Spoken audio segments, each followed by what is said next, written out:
Hello and welcome to the first top 5 by Rampage Games, and here we're talking about the top 5 alternatives to Games Workshop games.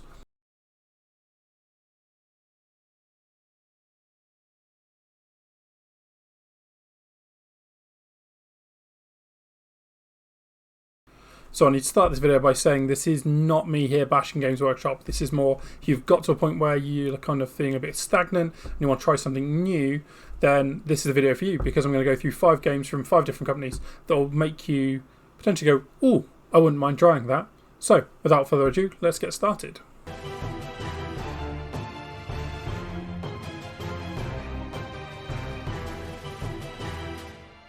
So starting us off at number 5 is Judge Dredd by Warlord Games. Now, great universe, gotta love Dredd, later films at least. And the reason this game is in this top 5 is that it's narrative. There is not really an ounce of competitive play, and the cost of entry is fairly low. £40 will get you a starter set which has a couple of judges and some gangers in it, the rule book, and a map, like all the tokens, so it's there. The Force organisation is an interesting one. You can literally marry up any one that you want with anyone. So I've played games where I've had 3 fatties and a judge, an eating contest, and then my opponents had a load of gangers try and steal all the supplies and play through sort of a steal the cash sort of gameplay. The mat itself and the size of the game is smaller than usual. It's 3x3. You can play it on smaller or bigger, but it's not a 6x4 massive armies game. It's a handful of models. I think typically the most I've got to is 8 or 9 in a 50 notoriety game. You've got bits of customization, so much you can pick weapons for the units you want to play, and there is that aspect of, oh, I really want to do this sort of theme, and so you can. The main reason that I really like this is the chip and token system. Effectively, you work out how many models you've got, you put tokens in equivalent to the models on the board, and you have special tokens for leader models and models with high value cool. And effectively, you can put the token back in the bag after activating for certain models. So there's a star token, and you go, oh cool, my model's activated, I want to try and put it back in the bag. You do a test, if you pass it, it goes back in the bag. It's very that straightforward, and now you think, well, that's not that powerful. But I've had fun games where I had my gang leader trying to shoot a judge down, and there was 2 tokens left in the bag, my star, his star. I kept on, we alternated pulling, and he pulled out my star quite regularly, and I was able to just unload into him and knock out a judge just through ongoing shotgun volleys. Now, downside is mainly it's the rule book. Like, the rules are tidy, but I feel it's a very Necromunda-esque game, in so much that I find, as much time as I think about playing the game and actually playing the game, I'm looking at rulebooks. So you really need to look into sort of third-party materials to make the gameplay a bit quicker and easier to do. The models themselves are a mix of resin and hard plastic, which is acceptable, but it's not really my cup of tea in that respect, and that's why I feel like this is number 5 in my list and not higher.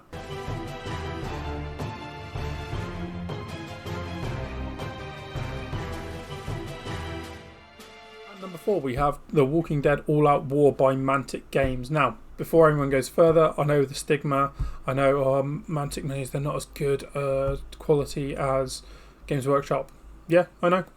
But in actual fact, they make tidy rule systems, and that's more what I'm interested in. And the universe obviously is outstanding. We know there's all the TV series, there's the comic books, and the models are based on that. So you get models in the first 4 waves that are based on the comic books, and now wave 5 and wave 6, they have models from the TV show that wasn't originally planned, like Jesus and all that sort of thing. The game length is ideal. It's 30 to 40 minutes, and the reason that is there is a threat tracker, and it starts at 0, gets to 18, that is it, game's over. And that goes up in a number of ways. There's events that happen each turn. There is, if you fire a gun, it causes issues, and the threat goes up. Combat causes it to go up. So, you can be really quick, but you can also use an action called Hold Your Nerve to actually try and reduce that threat on a 50-50 dice shot. The character customization is second to none for me. You can basically go, right, I want to play this character, grab their character card, and go, right, I would like to now give them an assault rifle. I'd now like to give them this. And you can. As long as there's a card for it, you can do it. And it's very sort of little cards, and it's all there in front of you, which makes life really easy from a gameplay point of view. The dice are interesting as well, because it's red, white and blue. red is rubbish, white is okay, blue is great. And they basically have number of successes versus number of defenses. And I like this as a mechanic, and they use it a lot in all their other games. But here, for me, it really comes into its own. The other main thing I really want to talk about is actually the big box sets. Each one has a campaign in it, so you can do it through 6 or 7 narrative missions. There is solo play as well, and even in the most recent expansion, Fear the Hunters, which is still on my to-buy list, there's actually a map-based campaign that you can go through as well. Now, I'm going to shout out to T&G Productions because I watched their videos on their Walking Dead stuff, and I really recommend, if you do like this idea of this game and like the theme, go and check out their stuff, because it's great. Their content is clear, they understand the game, and they really triumph it.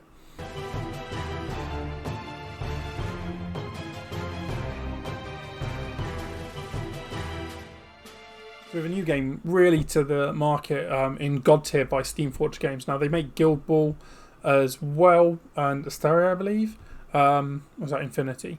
But the main thing is, this is a really different kettle of fish. There is a map board, same size, same thing each time, and it's hex based. So you've got simple movement. There's no, is he in? Is he out? Is he trying to cheat? Is he getting that extra little bit of movement? And that, for me, solves a big issue I have with movement-related shenanigans. The other thing is that everything's on the card, so they're two-sided cards. You've got a plot phase and a clash phase. In certain phases you get to do certain actions. In other phases you get to the other ones, and you just flip the card. You also get no minis ever actually destroyed. They're just knocked out temporarily, so you can always recover action with a champion or a follower.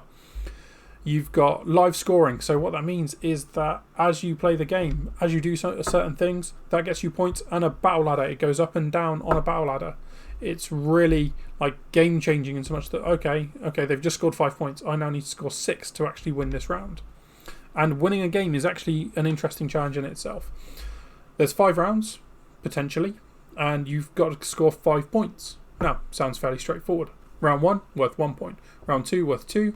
Round 3, worth 3. Round 4, worth 2. And round 5, worth 1.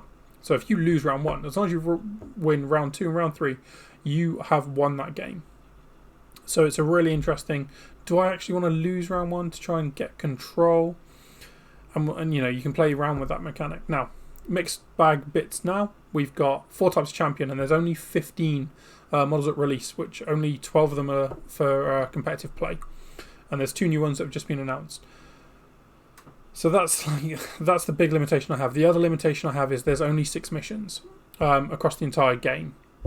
Life, death, and things like that. And effectively you put tiles down and they grow and shrink. The whole idea of the game is to put banners down to claim tiers of what it looks like the gods. The only other thing I want to say, and this is more of a Guild Ball gripe than a God Tier gripe because the game's so new, is that Steamforged do have a habit of changing their game rules regularly. I find that is always a limiting thing for me for investing fully into a Steamforged game.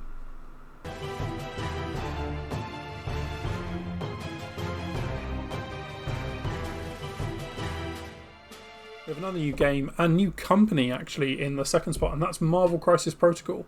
It's the Marvel Universe, and it's just a lovely little game.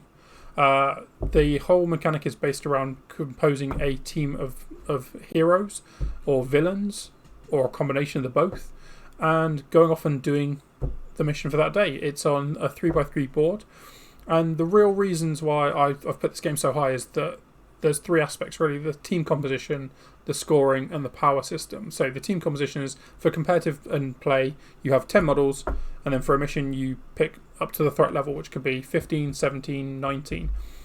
And that forms your crew. And you can have different affiliations. So you could be the Avengers, you could be Wakanda, you could be Guardians of the Galaxy, or Asgardian, or the Cabal. There's lots of different options that you can have. And they all have very thematic play styles. The power system is where it really gets into its own. So each turn you can do basic actions like move and a free attack and free valued attack. You can do any number. You can do 2 actions per turn. And then from that you can also gain power, and you gain power through different ways. So the first way is one at the start of each turn, unless you're Asgardian. You can gain it through doing a basic melee attack or a basic range attack, and that gains you power equals damage dealt. And the third way is to actually take damage. So if you're taking damage, you're gaining power to be able to retaliate later on.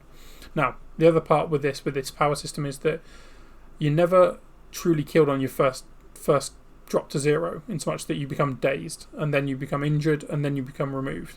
So, this alpha striking mentality doesn't necessarily work in this game. So if you're like, oh, someone's alpha strike me again, I'm just not interested, then this could potentially be the game for you.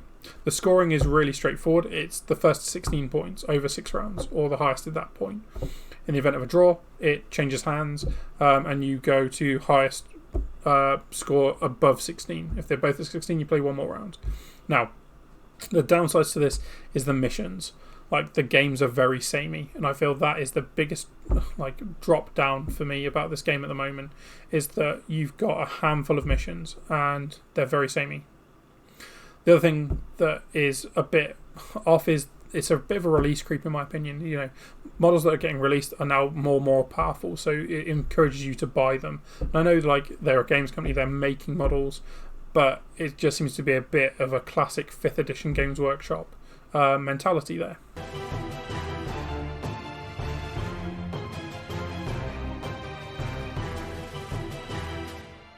At number 1, and there should probably be no surprises for quite a few people who know me about this, it is Malifaux. Malifaux is a game changer for me. I've been playing it for 4 years now, non-stop. The main reason I like it is the universe. The world is insane. If you want to play a game with ninjas and samurai and cowboys and demons from another realm, this is the game for you. It's also steampunk Victorian, so you've got lots of themes there to play with. The miniatures are probably the best I've seen. They are high quality rends, there's lots of detail on them, and you can really go to town on them. So if you're a painter, you might just want to actually look at this for some really interesting miniatures to paint. The key draw to this system for me is there is no dice. It is a deck of cards, and I'll do a Malifaux video later about how that plays and how the basics work. But effectively, there's no dice.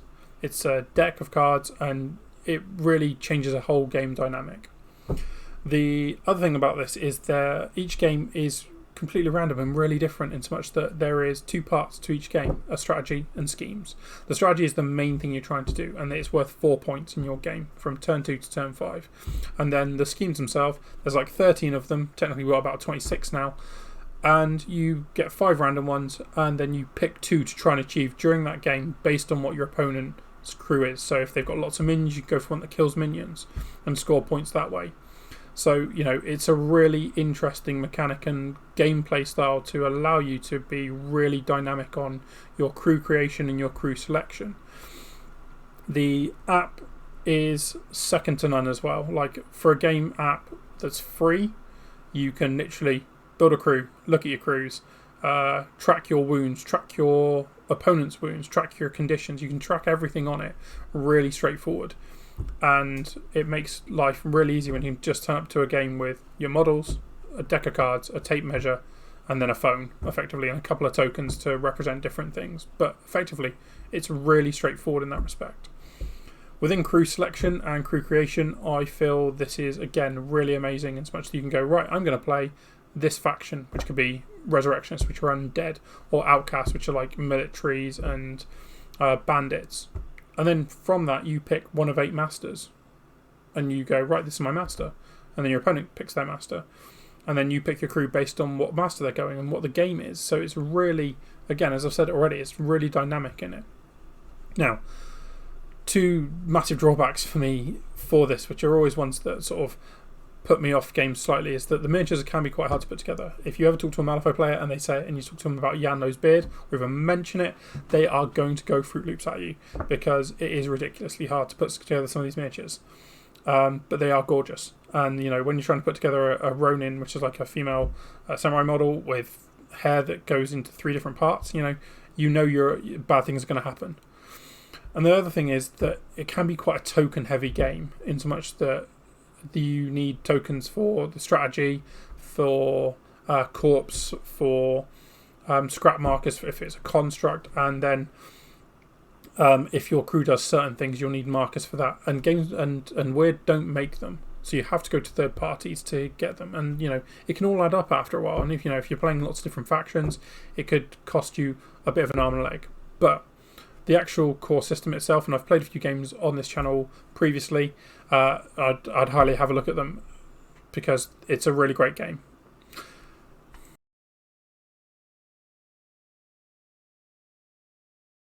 Games that didn't make this list, things like X-Wing, Legion, Infinity, any historical game, they're all valid games, but I feel that for me, with the bit of like building, painting, all that sort of thing, that these 5 games were where they're at for me. Now, obviously, you may have differing opinions, and that's valid. We're all human. We're allowed to have our what we like and dislike, and you might even really despise one of the games on my list. But if you've got ideas for games that you might want to get me to try out, please just leave them in the comments, and I will have a look at them when I can.